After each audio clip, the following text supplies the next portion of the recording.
Hello and welcome to No Tactics. I'm Oscar. And I'm Tom. In this video, we're going to talk about our top 10 players who proved the haters wrong. What the fuck are you doing? Every pass was just lapsy-daisy, fam. I don't know what is wrong with this guy, blood.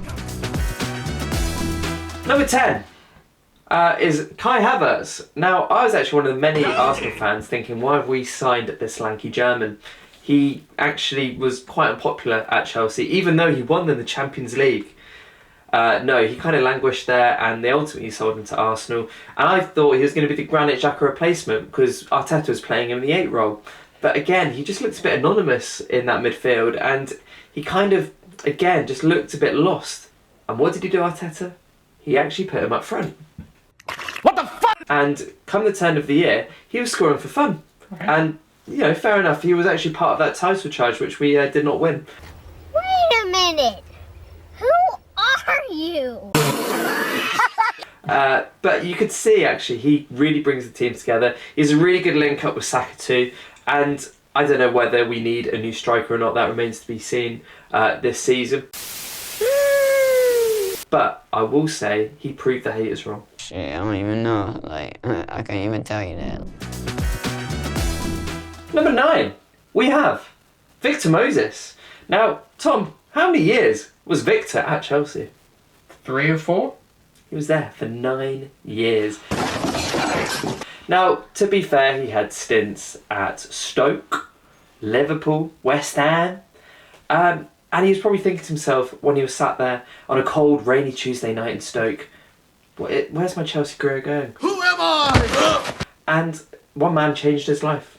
Again, this was not Mikel Arteta, it was Antonio Conte. He was the man that decided to scrap this 4 at the back nonsense and go to his preferred 3 at the back, with Victor Moses playing actually as a right wing back.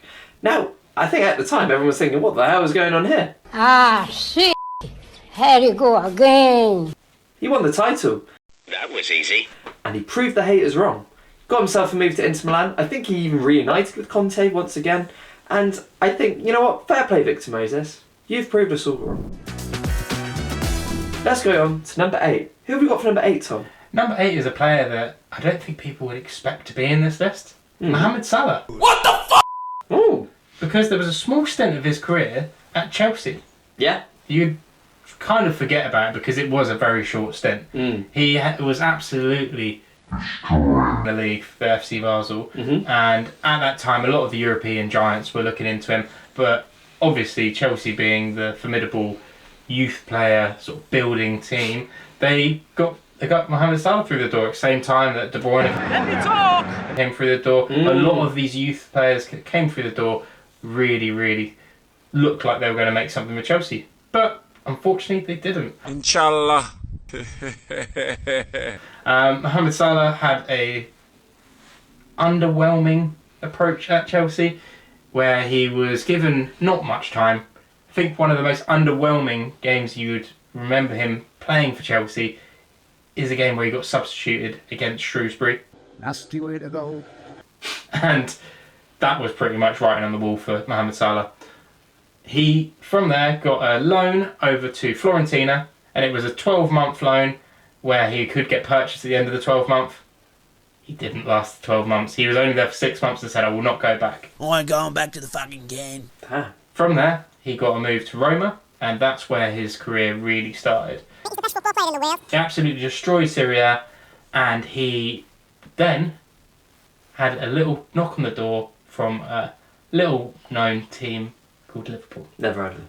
Never heard of him at all. And Liverpool is obviously where he became the man that we remember him to be today. Man, I'm gonna break my monitor. He won the PFA Player of the Year. He was arguably robbed a Ballon d'Or. He won a Champions League, Premier League, and he's still scoring for fun in the Premier League at the moment. So Mohamed Salah, you've done amazing. And you've done amazing for my FPL. Thank you, Mo. Fantastic. Number 7, we have another player you might not expect to see on this list. And there's Mike Wazowski. I just wanna rolly with a Iron Robin. Bald excellence, I must say. But when he had hair, well, at Chelsea he did alright. And actually he was really unlucky to maybe not stay in the Premier League longer. He then got a move to Real Madrid, and when Real Madrid come calling, you don't say no. So off he went to Madrid, and fair enough, he actually did quite well in his first season, got quite a few goals and assists. Unfortunately for Robin, he became a victim of the Galactico era at Madrid. They signed players like Ronaldo, Kaká, which left him surplus to requirements, and they actually put him on the transfer list. He didn't want to go, but who rescued him? Bayern Munich. And fair enough, at Bayern Munich, well, the rest is history. Scored an incredible volley against your team, Man United, in the Champions League. Nice. A lovely corner drifting in, which he volleyed top bin. Aim deep. Robin! Brilliant! Just brilliant! And of course, I think he was quite unlucky not to be nominated or at least win a Ballon d'Or in years to come. He won the Champions League for Bayern, got him over that curse. And I think Arjen Robben is probably the greatest players of our generation. Welbs is that guy. Bald excellence. Number 6, we have Diego Forlan. not bald excellence. No, actually, beautiful blonde locks. Mm. And when you think about Diego Forlan when he played for United, it was slightly underwhelming. Mm. He looked great on the pitch. I think the beauty of the man is probably more than the actual ability on the pitch for Man United. Unfortunately, I think he's come to the Premier League where the Premier League was a very, very harsh league at that point. The defenders were pinning him, were absolutely destroying him on the pitch, and he just wasn't able to find the back of the net. So what happened to Diego Forlan from there?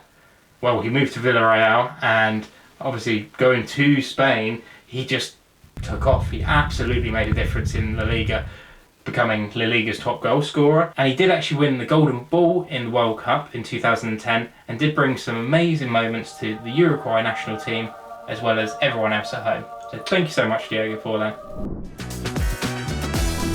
Number 5, we have Kevin De Bruyne. Again, not another player you'd expect to see on this list. And, well, I guess at Wolfsburg he got himself a big move to Man City. But Paul Merson called him out and said he wasn't going to be a good signing. He was going to be an absolute flop and he was overrated. I just don't see this. I don't see £50 odd million for this player. I really do not see it at all. And, mate, fair enough. He came in for like 60 million, had a good couple of seasons at Wolfsburg. But, you know, at Chelsea in the Premier League, he didn't really do anything of note. And I think we can sit here now and arguably say that he's one of the greatest Premier League midfielders of all time. And, Kevin, I'm going to let you talk. Thank you, Kevin. Actually, no, not thank you. Actually, Arsenal would be better off if you weren't in that City team. Go away. Number 4, we have Luka Modric. What? You wouldn't expect Ballon d'Or Luka Modric to be in this list. When you think back to his time at Spurs, he was obviously the best player in the squad. When he made that big move to Real Madrid, he was not rated at all. He was actually voted the worst signing of La Liga in the first season that he joined Real Madrid, which is crazy. Well, you know what's even crazier? Alex Song got robbed of that first place and came second in the worst La Liga signing of that season. And I think that's crazy. You think about Alex Song and you think of Modric, what's the difference between them? Well, I think Alex Song didn't actually amount to anything. It's not relevant, is it? Modric won 5 Champions Leagues alongside many La Liga titles for Real Madrid, and I think when you're thinking about the haters, Luka Modric proved them wrong. Still going strong today. Absolutely. One season after another season, getting a 1-year contract extension. Keep going, Luka. Alex Song is working at a petrol garage station. Number 3, which is Joe Linton. Joe Linton. Joe Linton. Joe Linton. Joe Linton. Yeah, I know. I think you now think about Joe Linton being the player that we all see in the Newcastle black and white. But when he was at Hoffenheim, he was almost like a centre forward for them. So when Newcastle would sign him, they expected that he was going to be the one that was going to keep him up and be the striker that they all hoped for. Did he end up like that? No. Under Rafa Benitez, he could not get his shooting boots on, and he was pretty much ridiculed by the fan base. Everyone was hating him and he was almost pushed out the door until Rafa got the sack and Eddie Howe came in. Ooh. What did Eddie Howe do to him? Just completely changed his career. He moved him from that centre forward or striker position just a bit further back in the pitch. Sat him next to the fellow Brazilian Bruno Guimaraes, Guimaraes. and they just became a dynamic duo in the midfield. Mermaid Man and Barnacle Boy, unite! Him and Bruno just absolutely destroyed the league that season and actually got Newcastle into Champions League football, which is the first time they have done in a long while. So, Jolinton, you really, really did prove the haters wrong, and we're proud of you. Number 2, we have Jordan Henderson. He started off his career at Sunderland, and I don't think I really need to say much more, and I'm just going to insert his Bebo profile for you to see. And he managed to get himself a big move to Liverpool.